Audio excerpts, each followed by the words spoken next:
We're now turning our attention to scripting tomorrow with artificial intelligence, exploring the dynamic interplay of technology, AI, and business in shaping an innovative future.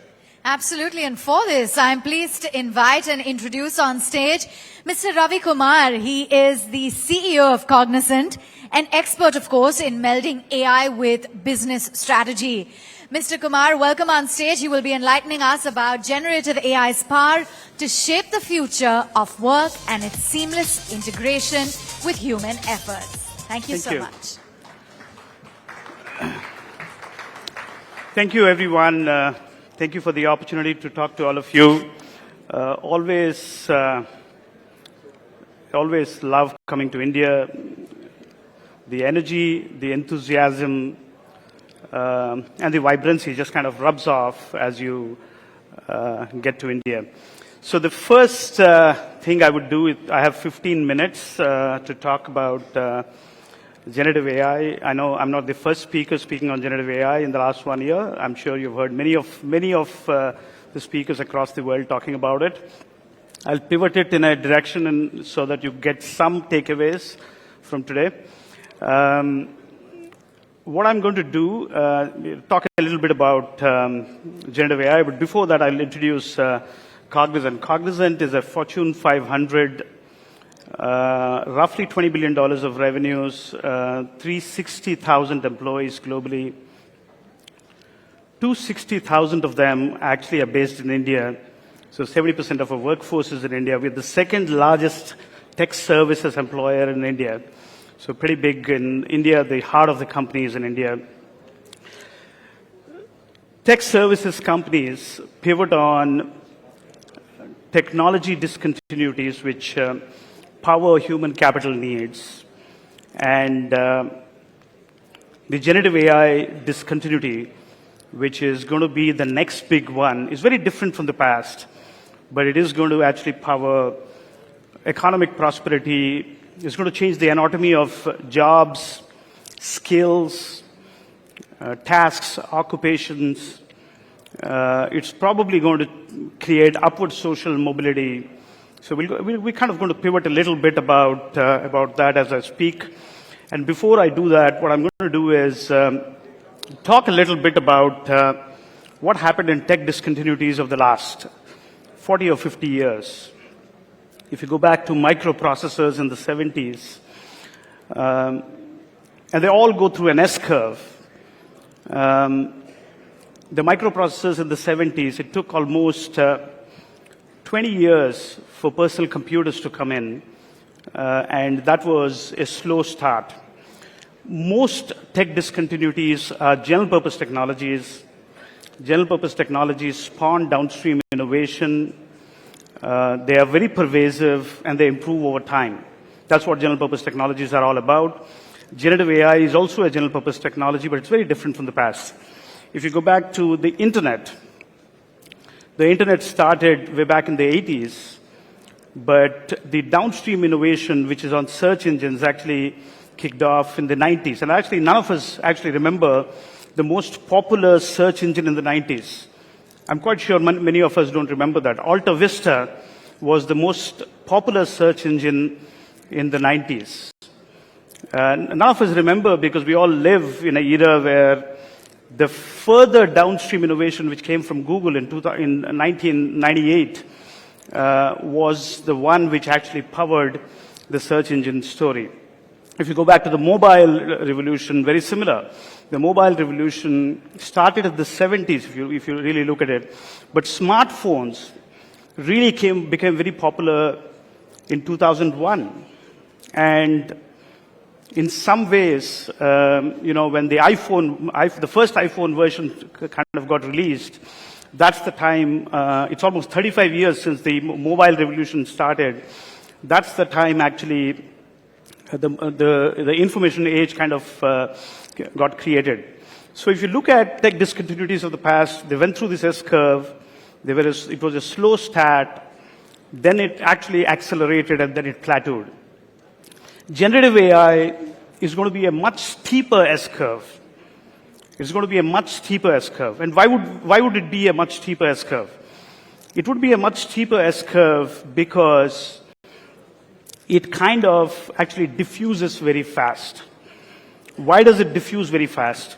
If you go back to the 70 years of computing history, you will realize that almost in every change in computing history, you would notice that humans wanted to understand computers. This is the first time computers would like to understand humans, and the interface is going to be natural language. And if the interface is natural language, it's going to diffuse really fast. Just imagine technology built in the Silicon Valley in generative AI will diffuse to a farmer in rural India at a rapid pace. A farmer in rural India who's actually going to speak in a local dialect which would access computers and create, in some ways, a creator economy in that rural economy. And that is the pace at which it will move. And therefore, this S-curve is much, much steeper. It will be a slow start, a short runway, and then it will take off. And it will accelerate much faster than the past S-curves we've actually seen in the past. So what I'm going to talk a little bit about is the jagged frontier of AI capabilities. What I mean by that is the blue line is actually a workflow. Most times, a discontinuity of this kind will actually impact tasks. It doesn't as much impact jobs. It doesn't actually impact occupations. These tasks are on the blue curve, but AI has the capability to sharply fall off and actually take off again and sharply fall off. What that means is, for some tasks, AI will be very efficient, and for some tasks, it's not going to be as efficient. So you need a human in the loop. So in some ways, it's going to be very jagged. And that's why, jobs are not going to get disrupted immediately, but tasks within jobs are going to get disrupted. And what's really going to happen is you need a human in the loop. There was a scientist in the 50s called Alan Turing who actually spoke about how machines should be more efficient than humans, which can replace humans. And that's a trap. It's a trap because computers and machines should not be built to replace humans. They should be built to amplify human potential. They should be built to augment and enhance human potential. So I actually believe that as you go through this curve and as technology improves, these curves are going to look different, but you always need a human in the loop. Some tasks, for example, if you want to run an ad campaign and brainstorm on it, AI will do it very well. But if you want to point to data, or if you want to do, say, for example, a very precision-based task, you need humans in the loop. And therefore, I think it's going to be a curve which is always going to have humans in the loop. Cognizant and Oxford Economics ran a study for 18,000 tasks, 1,000 occupations. And what we really did in that process is to understand every job and every occupation and what the tasks in that occupation have an exposure to AI. We took each job, we cut it down to tasks, we looked at the significance of those tasks. Some tasks are more important, some tasks are less important. Based on the importance of the task, we created a weighted average. And then what we really did was we looked at the exposure score for every task.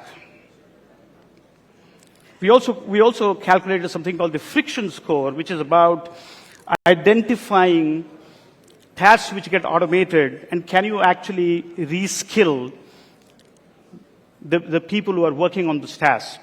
If you can reskill, the friction scores are lower. If you actually cannot reskill, the friction scores are going to be very high. So some jobs which have tasks where the friction scores are very high, you need to actually put a lot of effort to reskill, and some tasks you have to put lesser effort to reskill. This is also one of the few discontinuities which has happened, which is going to disrupt a white-collar worker more than a blue-collar worker. It's going to disrupt knowledge workers much more than blue-collar workers. So what we did from there is we actually found out what is the impact it does.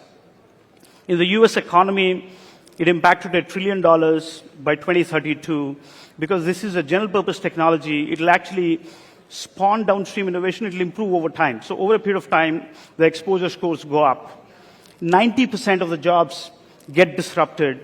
Only 10% of the jobs don't get disrupted. 90% of the jobs have an exposure score of more than 10%. 52% of the jobs actually have an exposure score of 25%. What that means is 25% of the jobs will actually go through a disruption. The tasks in the jobs will go through a disruption. So we created a bubble chart of exposure scores and friction scores for all professions, all jobs, and we actually identified the tasks in those jobs which have an exposure to AI.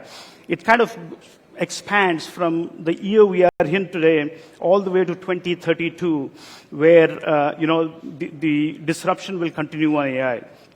Some will get disrupted more, some will get disrupted less. Some already have a level of disruption today which is very high. So that's how we kind of looked at the impact of occupations and the impact of jobs and the tasks underneath it. So the next big difference is generative AI is going to be an equalizer. It's some kind of a leveler. It's interesting. Every technology which has come so far has always impacted the less productive workers. This is a technology which will impact the more productive workers. However, the less productive workers will actually get the most benefit out of this. So it's some kind of a leveler. The less productive workers will get more benefit out of it. The more productive workers will get less benefit out of it. We did a study, and we found out that the bottom 50 percentile get affected by 43%. So you get much higher productivity using this. The upper 50 percentile only gets 17% benefit. And what that means is it's kind of going to be a leveler of sorts. What it also does is it's going to hand over expertise on your fingertips. If you have expertise on your fingertips, the entry barriers for specialized jobs is going to go down.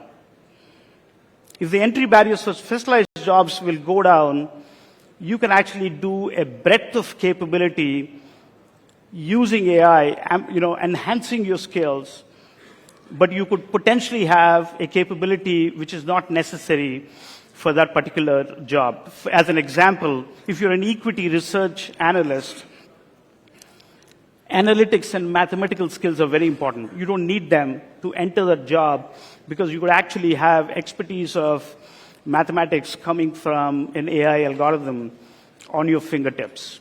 So we're going to transition from an information economy to a creator economy where you can actually have that expertise on your hands. So that's the kind of change we're going to see as we go forward in this space. So it is also going to create upward social mobility, because as you actually use this technology in a more mature way, you're going to access jobs which you did not have access to, and therefore create that accessibility for jobs. So what next?